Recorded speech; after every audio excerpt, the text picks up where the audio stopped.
In the daylight hours, fortresses of the 8th United States Air Corps set off to light the fires in Germany and occupied Europe. Fires which will be stoked by the heavy bombers of the RAF by night. The reciprocal Allied plan which forms the basis of the round-the-clock air offensive. We are over much-bombed Hamm during a recent raid. Target number 1 in a series of revealing pictures taken by newsreel cameramen flying on operations. The nerve centers of Western Germany suffer severe blows during these high-precision attacks. Down below you see Wilhelmshaven. A shell burst just below the camera hatch partly blew off one of the doors of the hatch, but the veteran newsreel man got his pictures just the same. Now study a still photograph of Vegesack, an important shipbuilding center near Bremen. Here's the target, a power plant and U-boat construction yard. It was 42 degrees below zero on this trip, which took unescorted fortresses and liberators on their deepest penetration into Germany to date. Through large gaps in the clouds, the bomb aimers pick out their target.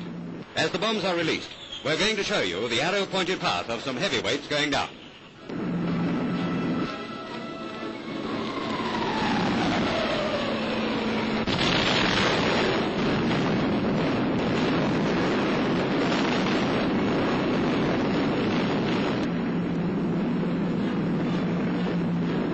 The Vegesack raid has been officially described as one of the largest, heaviest, and most effective American attacks carried out.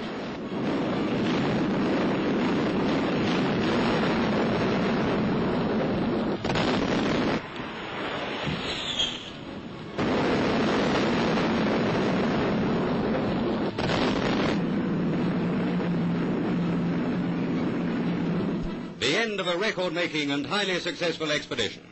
Planes of the squadrons which took part show their scars. Several fortresses made amazing homecomings considering the condition they were in. All the more credit to the flying abilities of their pilots and the standard of construction of their aircraft. Stories of success are best told by the men who make them. How would you estimate the results? Were they fair, poor, good? Well, there was a break in the, in the clouds right over the target, and I saw some of the bombs hit, and they seemed to be very good. What effect do you think the weather had on your bombing? Well, for one thing, we could see the target clearly. We came in from the IP, and we could observe the target a long time before we got to it. How many bursts did you let them have? Oh, about 5. 5. What happened to them? Well, it just went spinning down. Went Anybody into a full spin, didn't he? He turned over and went under the tail. Anybody confirm that? Tail gunner could see that very plainly. One more day in the busy life of the 8th Air Corps. Over the billowing cloud banks to Rouen, 80 miles northwest of Paris.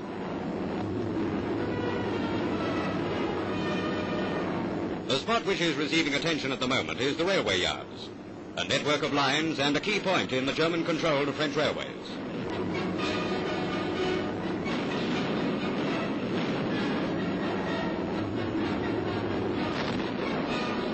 The bombers leave Rouen not as they found it. The transport by rail of Nazi supplies and stolen property has been halted. In other words, there's a row on the line.